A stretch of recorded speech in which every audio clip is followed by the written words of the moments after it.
नमस्कार श्रोते हो. श्राव्य कथा मराठी या चॅनलवरती आपले सहर्ष स्वागत आहे.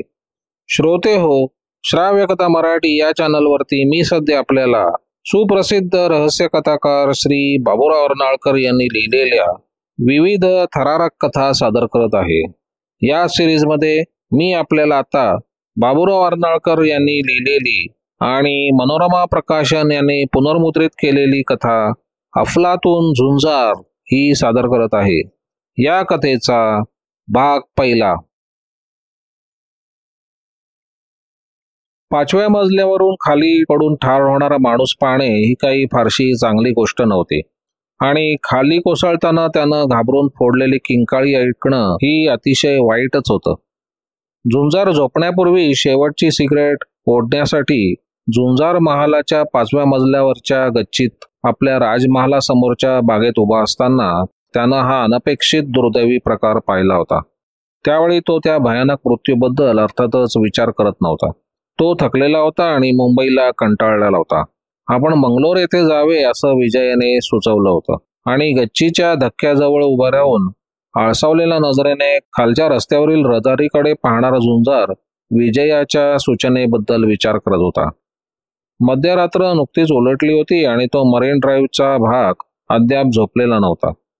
आजूबाजूच्या इमारतीच्या खिडक्या प्रकाशित होत्या. गप्पा गोष्टींचे, हसण्या खिदळण्याचे आणि संगीताचे आवाज होत होते आणि अद्याप रहदारीत विशेष खंड पडला नव्हता. बंगलोरला या दिवसात भलतीच गर्दी असणार. सिगरेटची राख झाडत झुंजार स्वतःशीच पुटपुटला. कुठेतरी शांत ठिकाणी जायला हवं. समुद्र किनाऱ्यावरील कोणतेही खेडं चाललं असतं, पण विजूला काही ते आवडणार नाही आणि त्याच क्षणी सुरुवातीला सांगितलेल्या दुर्दैवी घटनेने त्याचे विचारचक्र थांबले. काही क्षणांपूर्वी अगदी बरोबर त्याच्या खालीच एक खिडकी उघडण्याचा आवाज झाला होता. त्या आवाजाकडे त्यानं विशेष लक्ष दिलं नव्हतं. तरी पण त्यानं खाली डोकावलं होतं, त्यामुळे त्याला एक ऐटबाज पोशाख करणाऱ्या माणसाचं डोकं व खांदे खिडकीबाहेर आलेले दिसले होते. नंतर अचानक अनपेक्षितपणे पाठीमागे कोणीतरी जोराचा धक्का द्यावा याप्रमाणे तो माणूस बराच पुढे झोकलेला त्यानं पाहिला.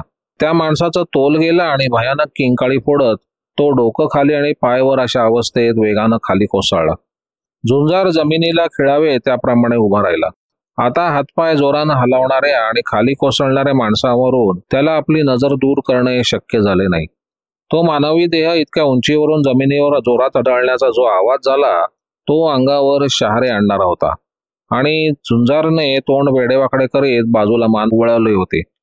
त्या बिचाऱ्याला कोणीतरी ढकलले. झुंजार स्वतःशीच म्हणाला, अरे देवा, प्रत्यक्ष झुंजार महालातच खून, आणि तो खून होताना मी प्रत्यक्ष पाहिलाय. झुंजारच्या अगदी उंबरठ्यावर खून झाला होता आणि तो माणूस कोण होता हे समजायला काही मार्ग नव्हता. झुंजार महालात राहणारे श्रीमंत होते. झुंजार कधी त्यांच्याकडे लक्ष देत नसे.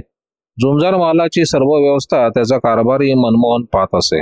त्यामुळे खाली कोसळणारा माणूस कोण याची झुंजारला कल्पना नव्हती. फक्त तो माणूस 5व्या मजल्यावरील खिडकीतून खाली कोसळला हे त्याला माहीत होते.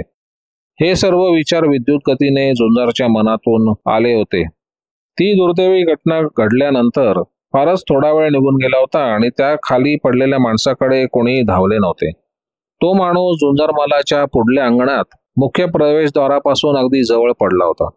झुंजार विचार करीत होता की त्या भानगडीशी त्याला काही कर्तव्य नव्हतं. त्यापासून दूर राहणं चांगलं होतं आणि त्या क्षणी खालच्या खिडकीतून मान बाहेर काढणारी तरुणी त्यानं पाहिली. ती खाली वाकून पाहत होती. तिचा जोराचा श्वासोश्वासाचा आवाज झुंजारला ऐकू येत होता. क्षणभरच तिने खाली डोकावले आणि नंतर ती मागे वळल्यामुळे दिसेनाशी झाली.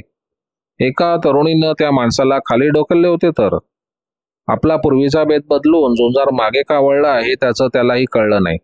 मग त्यानं त्यानंतरच्या हालचाली विद्युत वेगाने केल्या.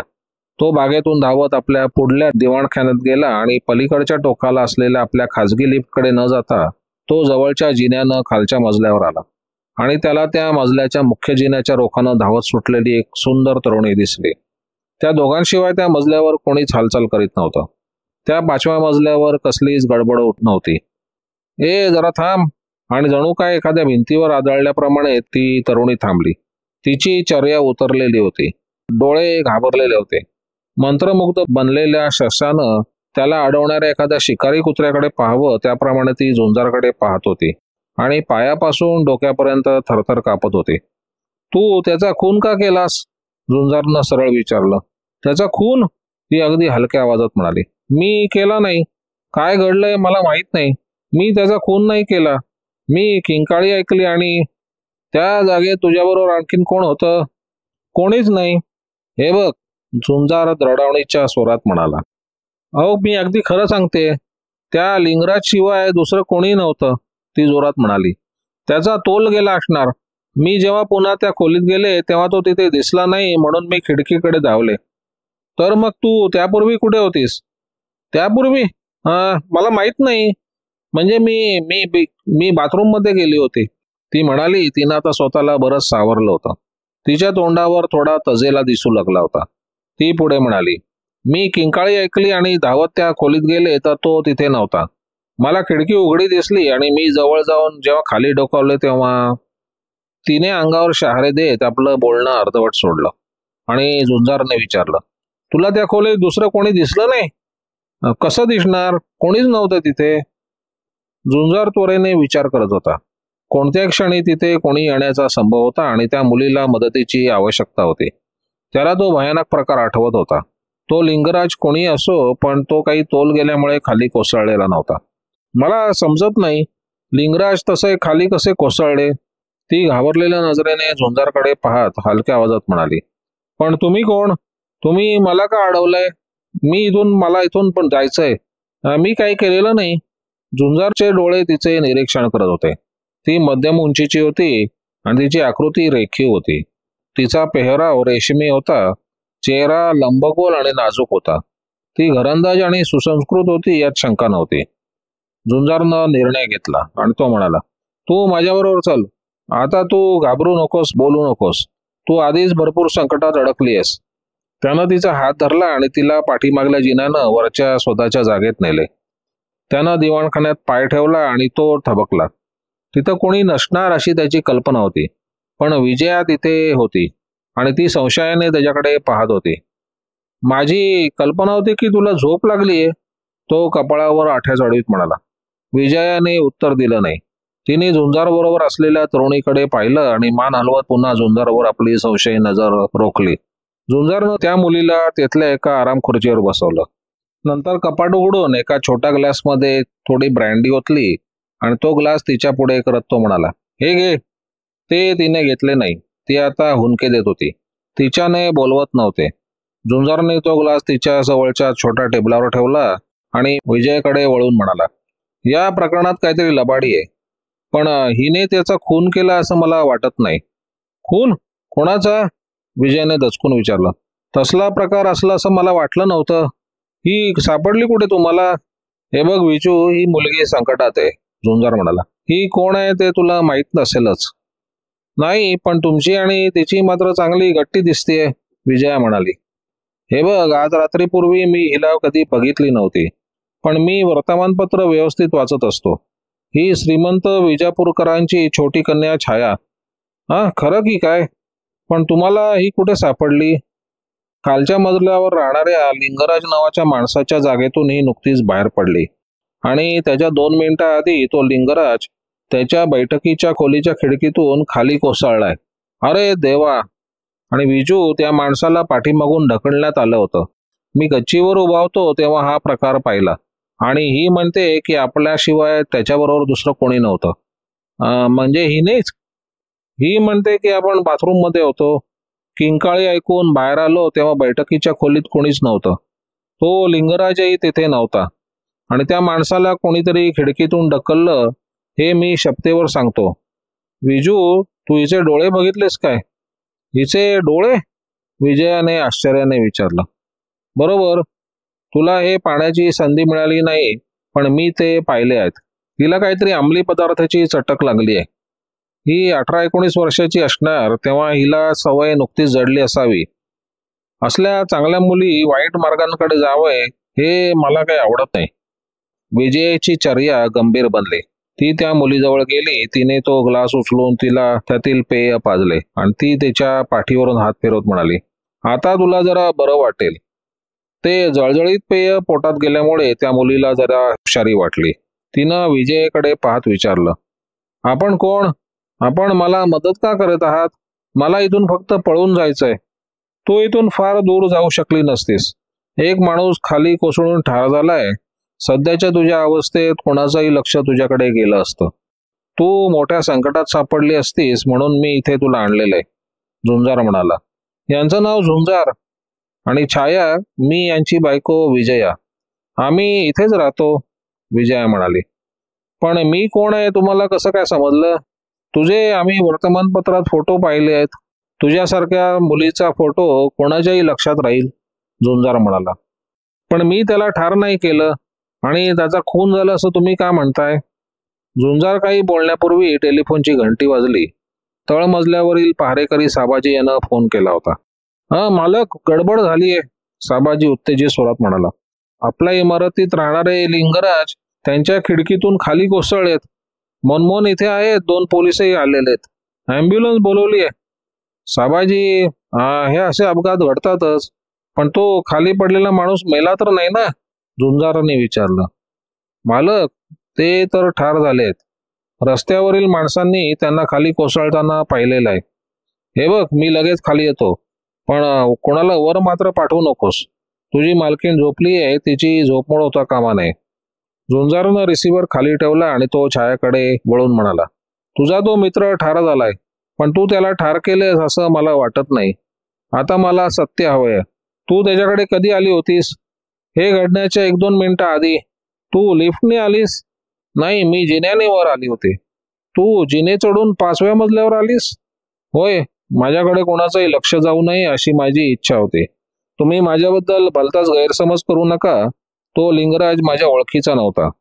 तो श्रीमंत आहे आणि त्याचं नाव लिंगराज आहे एवढं मला माहीत आहे. झुंजारची मुद्रा कठोर बनली. लिंगराज हे नाव त्यानं अलीकडे वर्तमानपत्रात काही वेळा वाचलं होतं. लिंगराजचा आजा खूप श्रीमंत होता, पण त्याच्या नातवाने आजाची संपत्ती अतिशय वेगाने उधळायला सुरुवात केली होती. लिंगराज व्यसनी होता आणि त्यामुळे तो वारंवार संकटात सापडत होता. आणि तसल्या माणसाला ही छाया मध्यरात्रीच्या वेळी चोरून भेटायला आली होती. छाया, हे तुझं म्हणणं पटण्यासारखं नाही, झुंजार मृदू स्वरात म्हणाला. आणि ज्याची व तुझी मुळीच ओळख नाही अशा माणसाला तू मध्यरात्रीच्या वेळी आणि एकटीच भेटायला येतेस?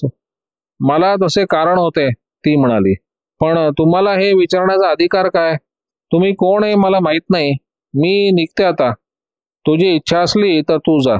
माझे यजमान तुला थांबवणार नाहीत, विजया शांतपणे म्हणाली. खाली पोलीस आहेत आणि त्या लिंगराजच्या जागेतही आणखीन काही पोलीस आलेले आहेत. आम्ही तुला मदत करण्याचा प्रयत्न करत आहोत हे तुला जर समजत नसेल तर तू अतिशय मठ्ठा आहेस असं म्हणावं लागेल. जेथे तू होतीस तिथल्या खिडकीतून लिंगराज खाली कोसळून मरण पावला. खरे म्हटले तर तसे पोलिसांना सांगणे हे आमचे कर्तव्य आहे.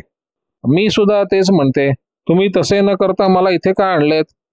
तुझ्यासारखी तरुण मुलगी एखाद्या खुनाच्या प्रकरणात अडकू नये असं आम्हाला वाटतंय, झुंजार म्हणाला. माझं आणि पोलिसांचं विशेष पटत नाही. तुला मी माझं नाव सांगितलं तर त्याकडे तू नीट लक्ष दिले नसावेस. मी झुंजार आणि हा झुंजार महाल माझा आहे. अरे देवा, छाया त्याच्याकडे टक लावून पाहत म्हणाली. मी तुमच्याबद्दल ऐकलंय. तुम्ही फार भयंकर गोष्टी करत असता. पोलिसांना जुमानत नाही आणि दुष्टांना शासन करून त्यांचे पैसे काढून घेता. मी तुमच्याबद्दल ऐकलंय, पण प्रत्यक्ष तुमची भेट होईल असं मला वाटलं नव्हतं. छाया, आता आपली भेट झालीच आहे, तेव्हा तू माझ्याबद्दल जे काय ऐकलंयस ते विसर आणि तू लिंगराजच्या जागेत का गेली होतीस ते मला सांग. मी ते सांगणार नाही, ती हट्टाने म्हणाली. ती माझी खाजगी बाब आहे. ठीक आहे, मी तुला सांगतो. तू त्या लिंगराजकडे अंमली पदार्थांसाठी गेली होतीस, खरं ना? अरे देवा, तुम्हाला ते कसं काय कळलं? होय, लिंगराजकडून मला ते मिळेल असं मला सांगण्यात आलं होतं. तिथे गेल्यानंतर असं काही भयंकर घडेल अशी मला कल्पना नव्हती. अर्थातच तुला कल्पना नव्हती, पण लिंगराजकडे कोणी तुला पाठवलं होतं? जो मला कोकेन पुरवील त्याला मी पंढरी या नावाने ओळखते. आणि हा पंढरी कुठे राहतो? तो ग्रँड रोड येथील कांचन क्लबचा मॅनेजर आहे. मी तिथे कधीतरी जाते. म्हणजे तू नेहमीच तिथे जातेस, झुंजार म्हणाला. छाया, तू एका प्रतिष्ठित आणि श्रीमंत गृहस्थाची मुलगी आहेस आणि तुला कोकेनसारखं घाणेरडं व्यसन जणावं? तू ते घेण्यास नुकतीच सुरुवात केली असावीस, पण मध्यरात्रीच्या वेळी त्या लिंगराजकडे गेली यावरून ते घातकी व्यसन तुझ्यावर आता जास्ती वाढलेलं आहे असा त्याचा अर्थ दिसतोय. मला सांग, त्या पंढरीने तुला लिंगराजकडे का पाठवलं? ते मला माहित नाही, ती डोळ्यातून अश्रू काढत म्हणाली. त्यानं आज मला रात्री कोकेन द्यायचं कबूल केलं होतं. मी त्याच्याकडे पैसे घेऊन गेले. तो म्हणाला आपल्याजवळ ते शिल्लक नाही, पण ते लिंगराजकडे मिळू शकेल. आणि तू लागलीच तसे केलेस. पण छाया, लिंगराज सारखा एक लक्षाधीश तरुण तुला असला घातकी आणि बेकायदेशीर पदार्थ पुरवील असं तुला वाटलं तरी कसं? ते मला माहित नाही. पंढरी म्हणाला. लिंगराजने दार उघडून मला आत घेताच मी तिथल्या टेबलावर 200 रुपयांच्या नोटा ठेवाव्यात. नंतर आपल्याला चक्कर आली असं सांगून त्याला तिथली खिडकी उघडायला सांगावी. तुला अशा सूचना दिल्या होत्यात? पण तू पुढे सांग. लिंगराज खिडकी उघडण्यासाठी पुढे झाला की मी बाथरूममध्ये जावं. त्यातल्या फळीवर मला कोकेनचं पाकिट सापडेल आणि लिंगराज हाक मारेपर्यंत मी तिथेच राहावं असं मला सांगितलं होतं. पण लिंगराजने हाक मारली नाही. त्याऐवजी मी त्याची भयंकर किंकाळी ऐकली आणि घाबरले. मला काय करावं ते समजेना. मी धावत बाहेर आले. तो तिथे नव्हता. म्हणून मी खिडकीजवळ जाऊन डोकावले. ते जाऊ दे. तू आज रात्री त्याच्या जागेत गेली नव्हतीस आणि जे काही घडलं ते अपघाताने घडलं, समजलं ना? झुंजारने विचारले. होय, पण तुम्हाला तसं मनपूर्वक वाटत नाही. तुम्हाला वाटतं की मीच त्याला ढकलले. छाया, तू त्याला ढकललास असं मला वाटत नाही. पण लिंगराज अपघाताने खाली पडला नाही हे मला माहित आहे. तू थोडी विश्रांती घे, नंतर मी तुला घरी पोचवेन. पण तू ज्यासाठी त्याच्या जागेत गेली होतीस ते तुला सापडलं काय? होय, मी ती किंकाळी ऐकली तेव्हा ते पाकिट माझ्या हातून खाली पडले आणि मी ते उचलले नाही. मी तिथून घाबरून पळाले. ही फार चांगली गोष्ट झाली, विजया म्हणाली. यापुढे तू तसल्या घाणेरड्या पदार्थाला हात लावणार नाही अशी शपथ घेतली पाहिजेस. विजयने तिला आत नेलं आणि झुंजार दिवाणखान्यात एकटाच बसून विचार करू लागला. त्या मूर्ख आणि श्रीमंत मुलीला एका सापळ्यात पकडण्याचा प्रयत्न करण्यात आला होता आणि झुंजार जर शेवटची सिगरेट पेटवण्यासाठी गच्चीवर गेला नसता तर ती सापळ्यात अडकली असती. अचानक झुंजारच्या मनात एक विचार आला की ती मुलगी तिथे होती हे खुनी माणसाला माहीत असणार. तो कोण होता आणि तिथून तो कसा निसटला? लिंगराजला पाठीमागून ढकलण्यात आले होते यात शंका नव्हती. पण त्या मुलीला तसल्या भानगडीत अडकवण्याचा प्रयत्न का करण्यात आला होता? खुनाची योजना अतिशय कौशल्याने तयार केली होती यात शंका नाही. यामुळे खुनी माणूस तिची वाट पाहत तिथेच कुठेतरी लपून बसला असणार किंवा तिच्या मागे त्यानं त्या जागेत प्रवेश केला असणार आणि त्याला अतिशय घाईने आपले काम करायचे होते. ती बाथरूम मधून बाहेर पडण्यापूर्वी आपलं काम आटपून त्याला तिथून निसटायचे होते. जाऊ द्या, आपण या भानगडीपासून दूर राहणं चांगलं, झुंजारने निर्णय घेतला. आता मी खाली जातो आणि तिथे काय चाललंय ते पाहतो. पण झुंजार मालात खून झाला हे मात्र मला काही आवडलेलं नाही.